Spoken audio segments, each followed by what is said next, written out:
guys! Welcome back to my channel or welcome kung bago ka pa lang dito sa channel ko. So my name is Mary Det and I am a full-time freelancer and gumagawa ko ng video about my life as a work from home mom or as a freelancer mom. So for today's video guys, so today is Friday and December 20, so it's almost Christmas pero busy pa rin tayo sa work. So ganun talaga as a freelancer, sometimes we need to work during Christmas or New Year or during holidays. So that's normal. I've been in the freelancing industry for about 5 years or 6 years now. And ayun, ganun talaga, nasanay na ako na nag-work during holidays and Christmas season. Pero yung client ko naman, very considerate naman nila and pinapayagan nila ako na mag-take ng day off during Christmas and New Year or birthday. Basta pag may mga special occasions, I can change my day off naman. And ayun, siguro yun yung pinaka masasabi ko na advantage ko as a freelancer, and I can work anytime. Wala kaming time tracker and ayun, pwede ako mag-work anytime. So ayun guys, today so pag-usapan natin yung mga Christmas bonus or 13-month pay as a freelancer. So sa video na to guys, i-share ko sa inyo yung experience ko as a freelancer, yung based lang dun sa na-experience ko. So, since nag-work nga ako as a freelancer, hindi ako hired ng company ni client or hindi ako hired as remote. Meron kasing iba na nag-work ka remotely pero hired ka dun sa company mismo ng client. Pero ako, I work as independent contractor or basta freelancer. Hindi ako hired ng company ng client ko. So since hindi nga ako hired ng client ko, so wala din kaming contract. So anytime pwede niya akong tanggalin. So wala akong contract, as in direct ako sa client ko. So yun yung isa yun sa medyo downside as a freelancer, kasi pwede kang anytime pwede kang itsugi ni client. So, kaya yung ibang mga freelancer or yung ibang mentor, sinasabi nila na you have to have like 2 to 3 clients if freelancer ka, kasi anytime pwede kang tanggalin nga ng client. So, you have to have a backup. So, ako, since I've been working for this client for about 4 years na, so wala akong backup na client. So, ayun. And alam naman din nitong client ko na sa kanya lang ako nag-work. And before, nagkaroon pa ako ng ibang part-time client habang nag-work ako dito sa client na to. And sinasabi ko naman sa kanya, kasi parang nung hinire ako nitong client ko na to, alam niya din na meron pa akong ibang client, kasi nakikita naman niya sa Upwork account ko na meron pa akong hinahandle na ibang client. Pero nung nag-full-time ako dito sa client ko, sinabi ko sa kanya na itatanggalin ko yung mga ibang client ko para kahit papano. Kasi nung nag-umpisa kami nitong client ko na to, part-time lang ako sa kanya. So, hindi naman pwede na part-time ako tapos siya lang yung client ko. So, sabi ko sa kanya, tatanggapin ko yung part-time yung full-time position, pero I have to like give up yung ibang client ko. So, ayun. So, parang kahit pa paano, alam niya na siya lang yung client ko. And sabi ko sa kanya, pag hindi na niya kailangan yung service ko, sabihan niya ako ahead of time para kahit pa paano, meron akong, alam mo yun, para makahanap ako ng ibang client. And so far, itong client ko naman na to talaga is, we're talking about like for long-term relationship. I mean, hanggang pang long term na yung namin. So, in-assured naman niya sa akin na pag tinanggap ko yung full-time position niya is, sure naman siya na, alam mo yun, hindi niya ako basta-basta i-give up, parang ganon. Medyo tiwala ako na kahit hindi ako maghanap ng ibang client, parang safety naman yung work ko sa kanya. So, ayun, kaya hindi na rin ako naghahanap ng ibang client. Actually, ngayon, meron akong isa pang part-time na client, pero ano lang, parang nag-work lang ako sa kanya pag maipapagawa siya, ganun. Pero hindi na talaga ako nag-a-apply. Or pag may nag-i-invite sa akin sa Upwork, dinedecline ko na. So, kaya, kasi ayoko din kasi na medyo napipressure ako, or ayoko na napipressure ako, kaya nung nag-full-time ako dito sa client ko na to, hindi na ako nag-accept na iba pang client, or ang ina-accept ko lang yung mga client ko na dati pa. So, pag meron kasi ako mga client na kinokontak ulit ako para magpagawa, pero karamihan naman dun sa kanila mga part-time lang. So, kaya ko naman siyang i-handle kahit nag-work ako dun sa dito sa client ko na to ng full-time, kasi yung work ko dito sa full-time client ko, flexible time. So, pwede ko siyang gawin anytime. Kaya ayun, hindi siya ganun ka-pressure. And hindi rin naman kami madalas nag-uusap nitong client ko, kaya hindi siya hindi siya micromanage, hindi niya ako mina-micromanage. So ayun, kaya kahit pa paano nagagawa ko yung pagiging mom, and nagagampanan ko din yung work ko as a freelancer. So ayun, and ayun na nga ba, di ba ang daldal ko? Balik tayo dun sa bonus or 13-month pay. So dahil nga hindi ako employed, or hindi ako employed doon sa company ng client. So wala kami yung mga 13-month pay or bonus ganun. So hindi, kahit simula nung nag-freelancer ako, hindi na talaga ako umasa ng mga ganun na ng 13-month pay ganun, kasi wala nga, hindi nga ako hired dun sa company mismo ni client.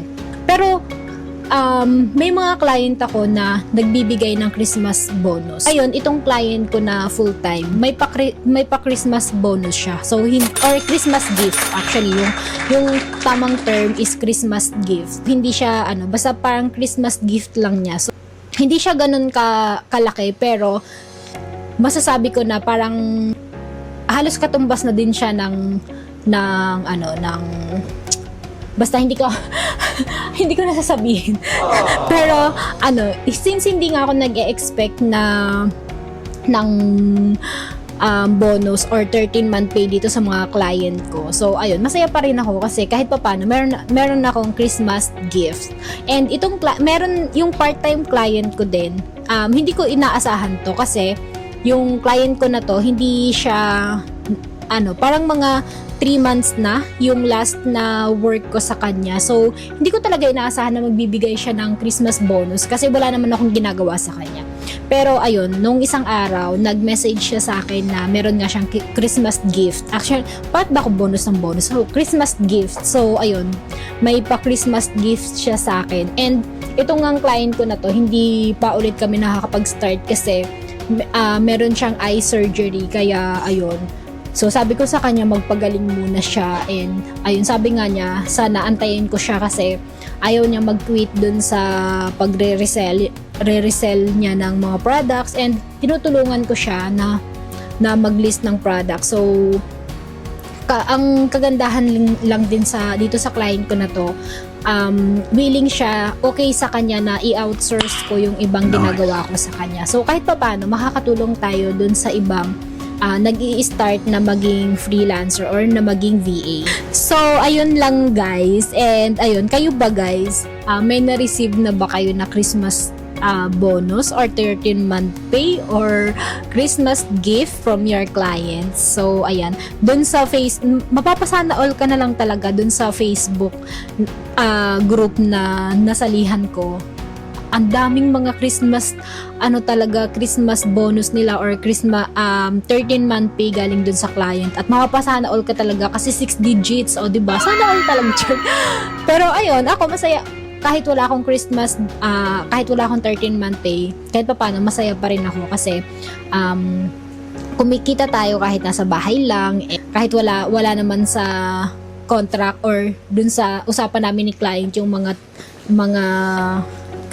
bonus na yan, or so yung 13-month pay, so kahit papaano meron pa rin siyang binigay na Christmas gift. So ayun lang muna for today's video guys, and actually dapat isasama ko kayo sa work ko as yung a day in life as a freelancer. Kaya lang it's almost 5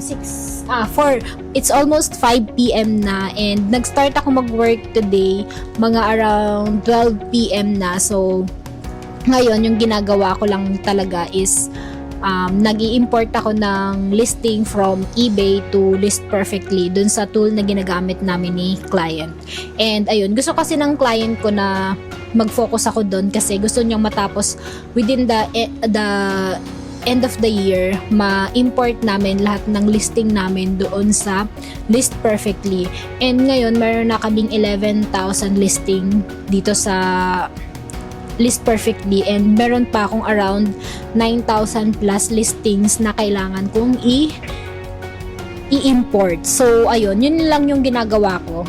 Pero kailangan ko pa rin mag-list ng product sa Poshmark kahit mga 20 or 30 listings lang a day, kasi yun, importante na makapag-list tayo para ma-boost yung store natin ng Poshmark. So ayun, importante para dun sa algorithm. Hindi ako familiar sa algorithm ng eBay ng Poshmark, pero yun nga sinasabi nila, dapat everyday meron kang new listing. So ayun, everyday ako nag-list ng product sa Poshmark. And ngayon meron kaming bagong ginagawa ng client ko. Actually, nag-experiment pa rin kami dun sa List Perfectly. So, dati, sa eBay ako nagda-draft, pero ngayon, tinetesting namin yung AI, yung listing tool or listing assistant ng List Perfectly. So, AI siya. Mag-upload ka lang ng photos, tapos si List Perfectly na yung gagawa ng ng title, ng description, and yung ibang information. So, kailangan ko na lang i-double check kung tama, kung accurate yung mga nilagay ng AI. And ayun, mas mabilis siya actually. Mas mabilis siya compared dun sa eBay, kasi syempre doon, ako lahat yung mag-iisip ng information or ng title or description para dun sa listing namin. Dito sa List Perfectly, kahit papano, nagkakaroon na ako ng idea, and kailangan ko na lang i-correct yung ibang keywords, ganon. Pero mas mabilis siya compared dun sa manual kang mag-list. So ayun, most of the time naman accurate yung paggawa ng AI. So ayun, sobrang sobrang malaking tulong siya sa amin. Kasi dati pag maglilist ako ng 40 products sa isang araw, yun lang yung nagagawa ko, and then yung iba mag-share lang ako sa Poshmark. And ngayon, kahit papano yung 20 to 30 products, mabilis na lang siya. So magagawa ko pa yung ibang mga task namin. Kaya malaking tulong yung List Perfectly tool. And ngayon, pinapa-research din ako ng client ko ng iba pang selling platform, kasi nga yung Mercari, since hindi nga siya nag-okay, kailangan namin maghanap ng ibang platform para magbenta. So ngayon, yung naisip ko yung Depop, and meron pang isa, pero parang pang lang siya, pang high-end brand. So hindi ko nire-research ko pa rin siya. And ayun, nisip din ng client ko na mag-Shopify, pero yun nga, sabi ko sa kanya, kailangan namin mag-FB ads, kailangan pa namin i-market yung website, since hindi naman siya kagaya ng eBay na may sariling market na. So ayun, so ngayon, yun yung pina-priority namin, kasi parang hindi naman na masyadong mabenta ngayon yung, since holiday na nga. So parang nakapamili na yung mga tao. Kaya yun, sabi ng client ko, mag-focus na muna ako dun sa pag-i-import ng product. Ayan lang muna. Itatry kong isama kayo sa kung lalabas kami later. Hindi kasi ako makapag nahihiya kasi ako mag-vlog sa labas. Pero ayun, itatry ko na mag-vlog sa labas. And ayan, isasama ko kayo sa aking araw as a freelancer.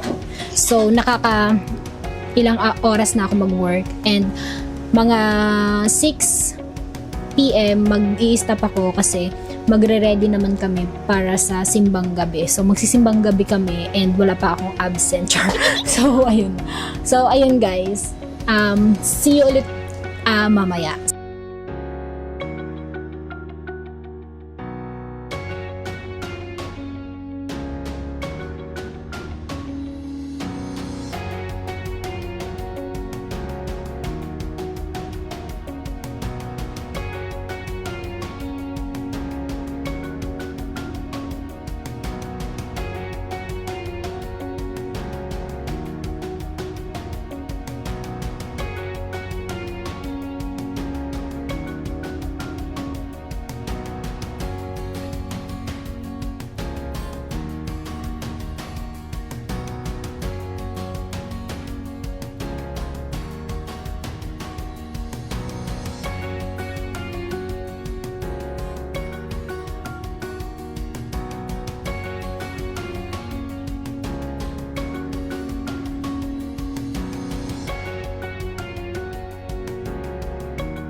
So, hi guys. Ayan, welcome back again. So, ayun, 9 PM na and kakauwi lang namin galing sa church and ayun, nagsimbang gabi tayo. So, ayun, kahit busy tayo sa work. Ayun, mag-work lang ako siguro ng mga 1 to 2 hours. Ayan, tapos na yung work natin today. Ayun, ganun lang tumatakbo yung araw natin as a full-time freelancer. Kahit pa paano nagagawa pa rin naman natin. Nakakalabas tayo ng konti. Minsan, ngayon lately, medyo nakakalabas kami ng minsan twice or thrice a week, ganon. Pero, nung nag-start yung simbang gabi, so nakakalabas tayo every day. Naantay ko pa rin yung client ko kung may ipapagawa pa siya or kung kailangan namin mag-work together. Pero, as of now, wala naman siyang message kung mag-work kami. Pero, ayun, tatapusin ko lang yung ibang task ko and tapos na yung work natin. So, ayun lang muna for today's video, guys. Thank you so much for watching and please don't forget to like and subscribe to my channel. Ayan, see you in my next vlog. Bye!